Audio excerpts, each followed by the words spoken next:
Welcome, and in this video we want to do a bit of a global update because globally the pandemic is still accelerating. I have a little bit of news from the United States, but that's mostly for tomorrow or the next video. Quite a bit of detail from the UK today, that's the main focus of today's video. And we'll also look at a few other countries as well. And it's actually really nice doing videos just between you and me, just the two of us, because when I was doing those TV interviews yesterday, they're actually quite hard work because you've got to speak so quickly and try and process information so quickly.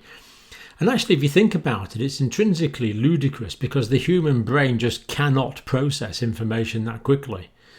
So you really have to worry wonder what the point is really. But that's the whole point with this format. We can take a bit of time. But if you're short of time today, I'll be reporting on the levelling off of the cases in the United Kingdom, the increasing cases in the United States, and various other news from around the world. For example, Vietnam banning live animal trade, live or dead wild animal trade, which is remarkably encouraging and not a moment too soon it could be added.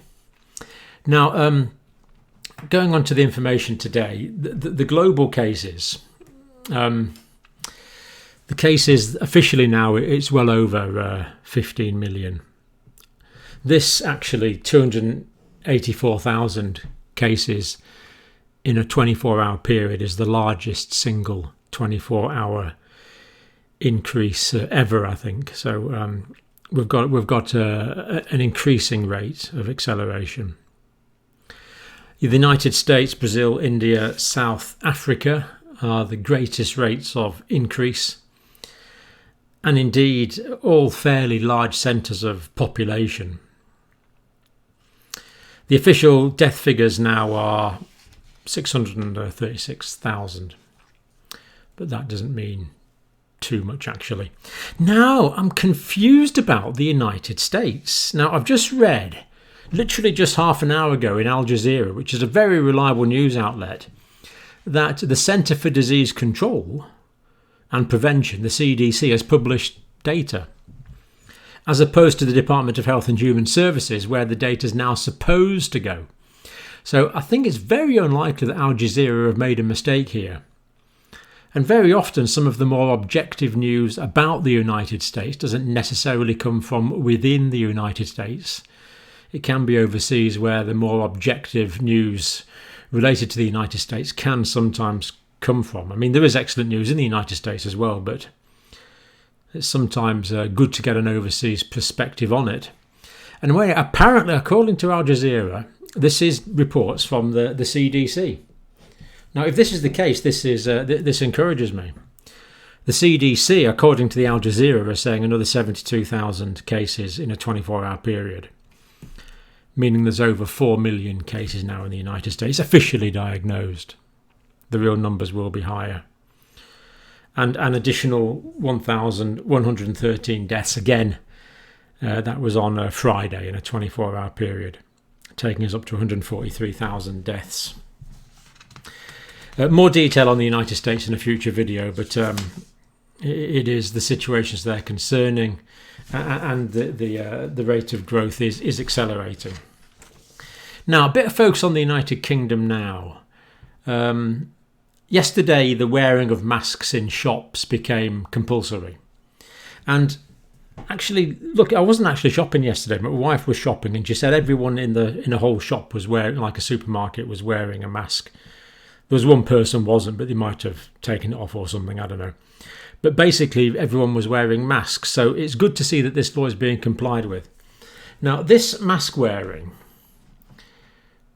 will make all the difference. Now, we know mask wearing is not in isolation. It's as well as hygiene. It's as well as physical distancing.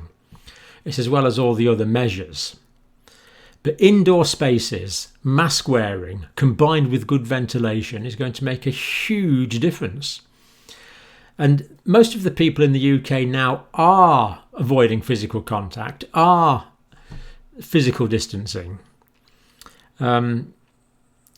And that combined with the mask wearing and the good hygiene, most people are washing their hands regularly, is going to make a real difference. I'm actually quite optimistic for the first time about the UK for some time, because I do think this will make a difference.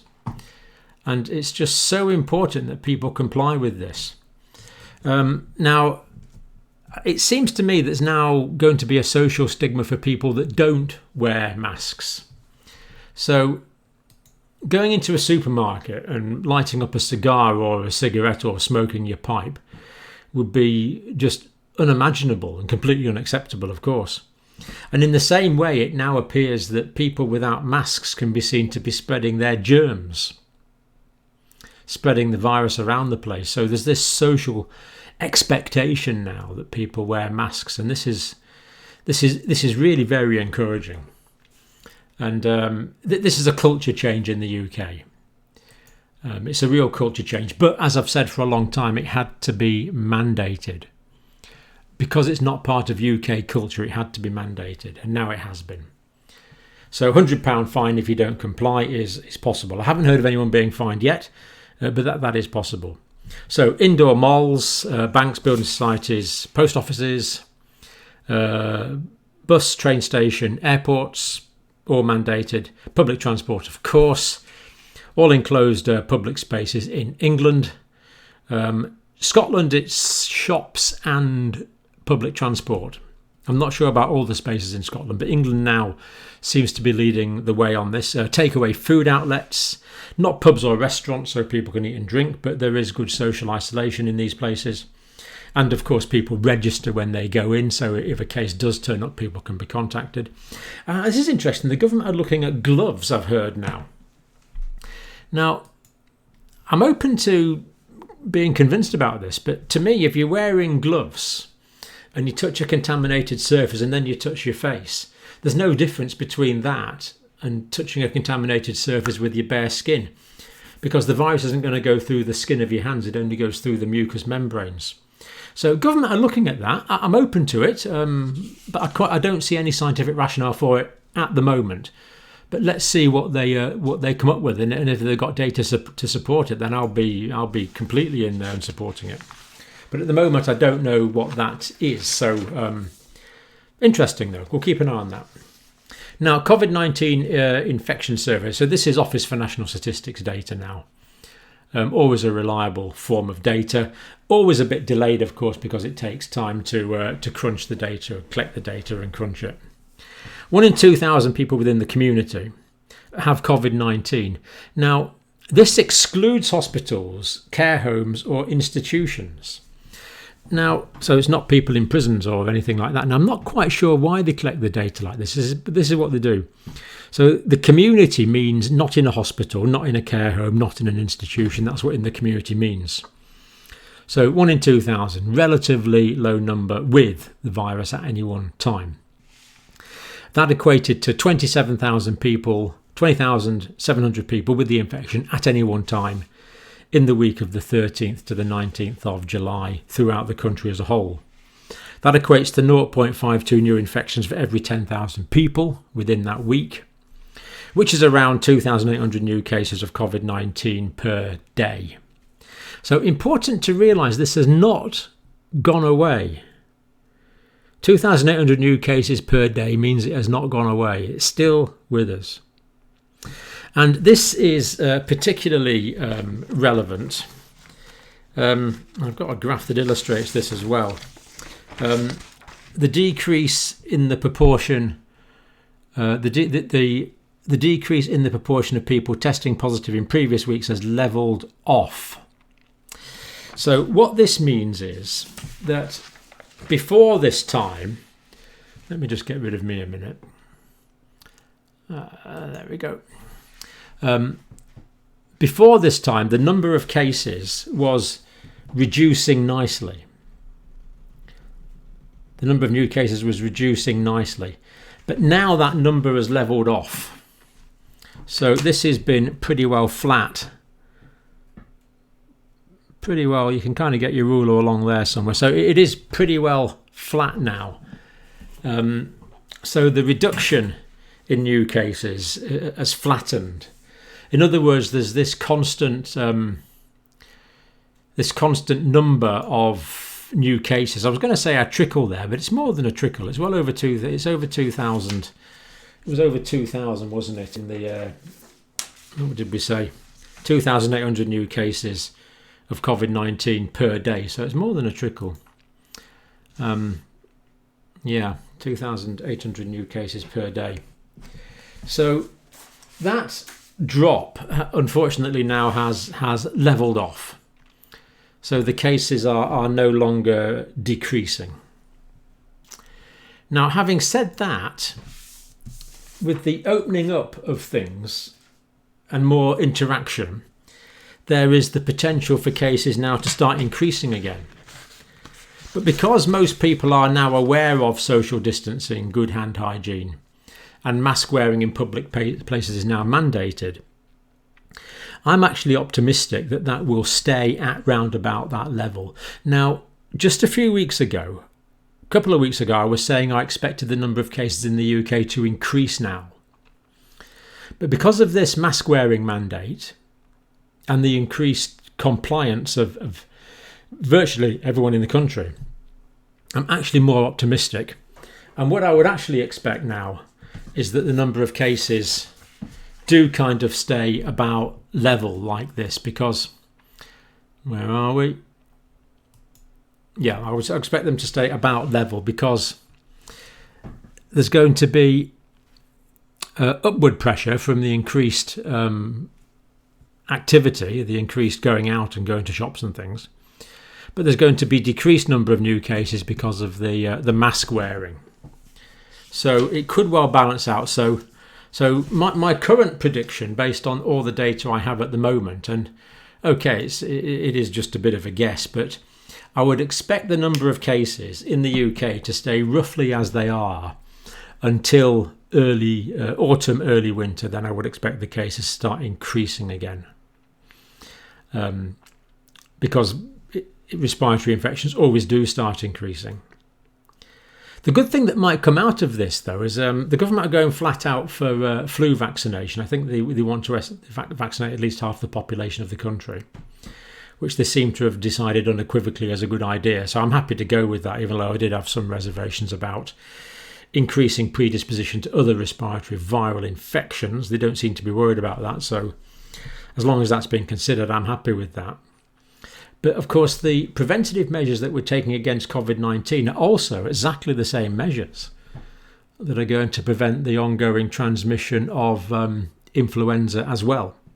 So I'm hopeful for low numbers of influenza this autumn and winter as well, as long as we keep up these distancing, mask wearing, hygiene measures. And of course, I do believe that we're going to do that, because most people are fully aware of the importance of it now, and it's being legally mandated.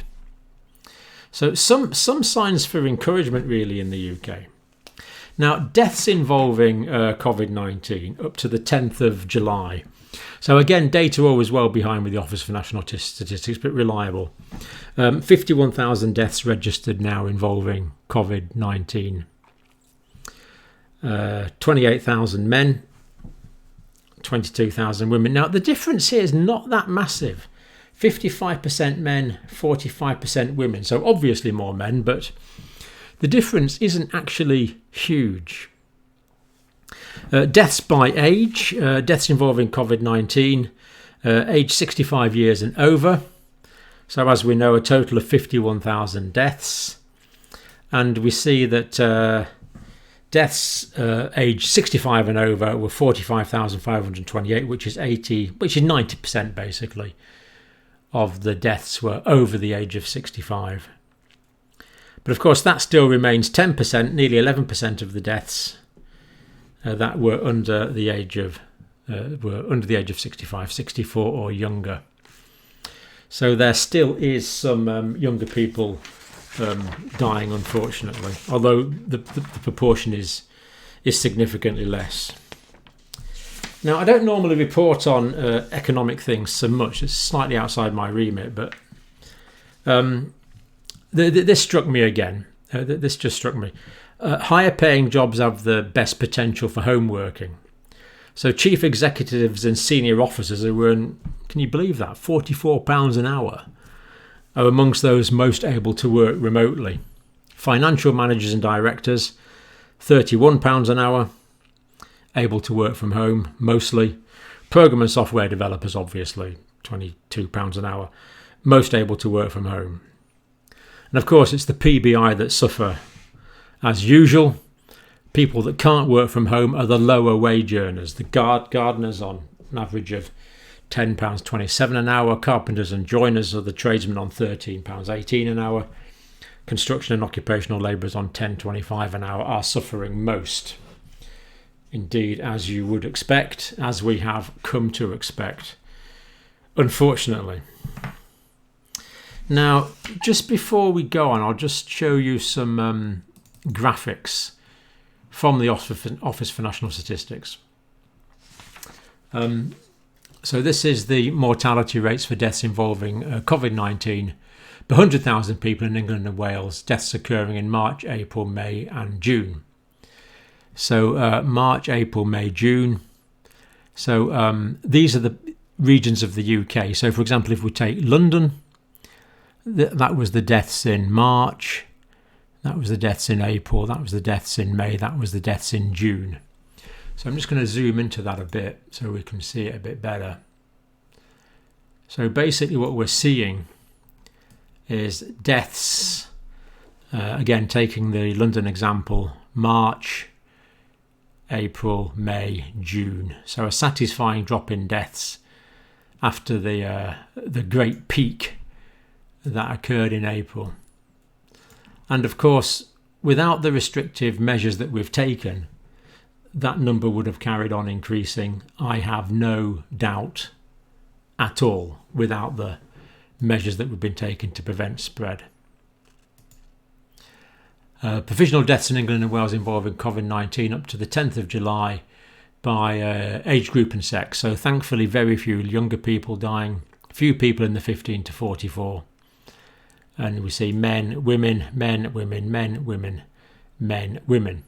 And as we've often said, in this older age group, more women are dying purely because there are more women left alive in that older age group. Many of the men have already left us by that age. The rates of death involving COVID-19 decreased between May and June. So here we have separate figures for March in England, April in England, May in England, June in England. So taking that as an example, March, April, May, June. We see the great peak of deaths there in April, and a similar picture in Wales. And that's Joanne, who we'll hopefully hear from soon. Okay. Yeah. Now, just a few other countries that I wanted to mention today. Now, I did mention in the introduction briefly Vietnam. It's just incredible, isn't it? 413 cases and no deaths in Vietnam. Quite amazing. Disciplined population, good compliance with social distancing, a very ingrained culture of mask wearing in the culture at all, movement around the country restricted. But really quite an amazing curtailment, because I remember back in February when we were reporting on this, we were really quite concerned about Vietnam because it looked like cases had come across the border from China. But this is remarkably encouraging. But the reason I'm reporting on Vietnam today is Vietnam has banned imports of wild animal species, alive or dead. Thank goodness for that. Hallelujah, not before time. Let's hope they stop eating dogs as well. A pledge to root out the illegal markets in trading wildlife. Now, I was in Vietnam a few years ago, and Vietnam is a disciplined country. I do expect these laws to be enforced. I would expect the punishments to be severe if they're breached. Therefore, I would not expect them to be breached. And I would expect that this would make, apart from the ethics of this, apart from the benefit to the ecosystems of having diverse species, this will also make future zoonotic pandemics much less likely. So excellent news from Vietnam here. Let's hope every other country in the world rapidly follows suit. Let's learn, for goodness sake, let's learn something from this. Let's stop zoonotic spread by this abuse of wild animals, both living and dead. Vietnam pledged to root out illegal markets and trading in wildlife, and I believe they will do that. The Vietnamese authorities have the potential to do that, and I believe they will. Absolutely immediate effect. Fantastic. Prohibits illegal hunting and hopefully trapping and gathering of wildlife. Bans on sales of animals and wildlife products online. So remarkably encouraging news there from Vietnam. That will be enforced, I feel sure, and we just need every other country to fall into line with that. Now, just briefly, a few other countries now before we finish. France, a bit of a resurgence in France, I'm afraid. Over 1,000 cases for the last couple of days. Rate of infection accelerating again after the government eased lockdown measures. Second consecutive day of over 1,000 new cases. Public compliance in France does seem to be variable. There seems to be areas in France and communities in France that are not complying anything like sufficiently. So that would be accounting for the increase in cases in France. At the moment they're increasing. Let's keep an eye on that, see what happens. But at the moment, cause for concern, it's fair to say, in France. Spain, likewise. Now, Spain has reported another 2,255 cases. And this is their cumulative number of cases. Now, that sounds bad. But it's actually good in a sense, because Spain are now calculating their figures to include the results from antibody tests. So if someone tests positive for the antibodies, they're then added to this total number of cases, which of course is giving us much more accurate numbers of cases. The actual new infections, though, on Thursday were 971 and on Friday 922. So still quite a few new cases coming along after the nationwide lockdown lifted a month ago. So this is good because it's increased testing for the antibodies, but this is bad because it's increasing new spread in Spain. So France and Spain, got to be saying, it's slightly concerning there. Now, part of the problem in Spain, not all the problem, but part of the problem is that we are going there, Brits are going there. So there's been cases on the Costa del Sol from British tourists. Of course, Spain immensely dependent on tourist income. This is understandable. Marbella, which is a famous tourist place, 11 new cases, 23 people in Malaga, another tourist area. Almere has also seen a spike of infections. Lanzarote, British holidaymaker, tested positive. That's one of the islands, of course, Lanzarote. And fears of a second wave in Barcelona after residents were asked to leave their homes only for essential trips. So more cases in Barcelona. Now, I don't know that the Barcelona ones are tourist related. I think they're more community spread. But these other ones are tourist related. So again, kind of watch this space for the future of tourism in Spain. They're keeping a control on it at the moment, but the potential, unfortunately, is there. Norway.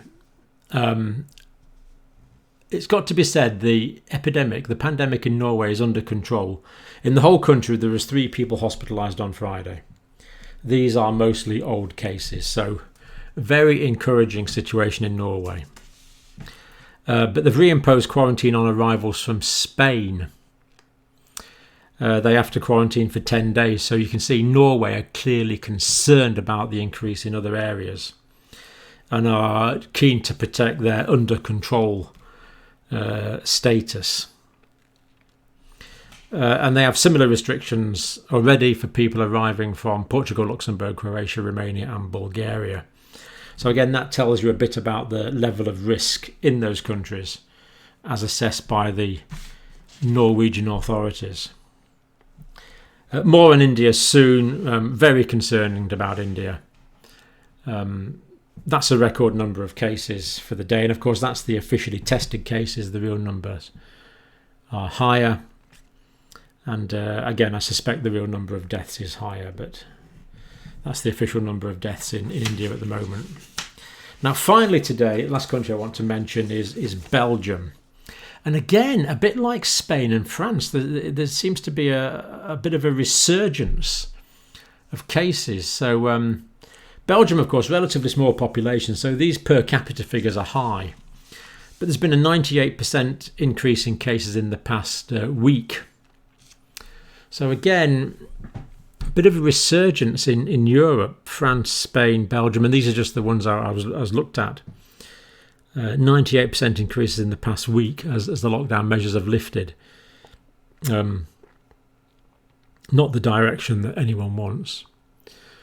A couple of tragedies to report. The health minister reported a 3-year-old girl died of COVID-related disease. And an 18-year-old also died. Now, the fact that these are being reported by the health minister and by me does mean that they're uncommon. But sadly, it doesn't. We know that children and young people are not immune. They're just much less likely to get serious illness, but there's always a remote possibility. We need to maintain our index of suspicion for severe disease in children.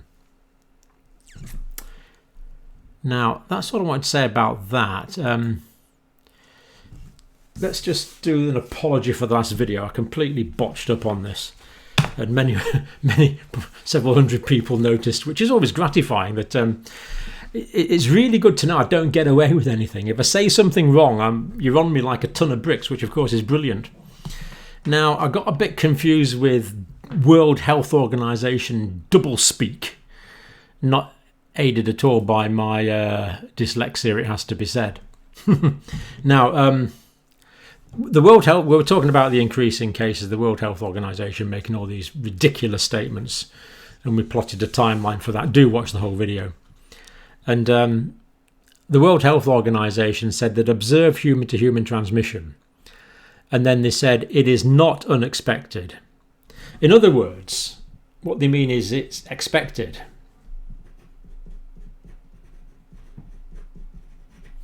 Why didn't they just say that? Then it wouldn't have confused me. It is not. It is expected. That's what they meant. So when they said it is not unexpected, what they actually meant was it is expected. Maybe they should read the literature from the Simple Plain English Society. So it is expected that new confirmed cases will continue to appear in other areas and countries. But having said that,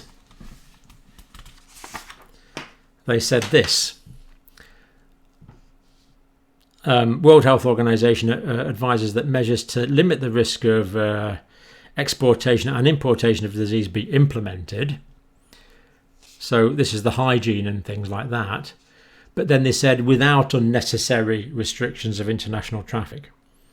So the World Health Organization here was saying it's still unnecessary to restrict international traffic. So despite saying that new cases were expected, they still said new cases are expected.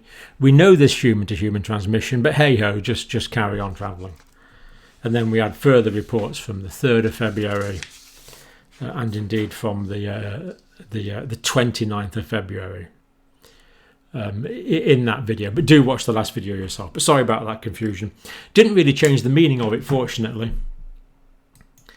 But it's remarkably encouraging that I don't get away with these mistakes. People pick up on it. So please keep doing so. You are my peer reviewers.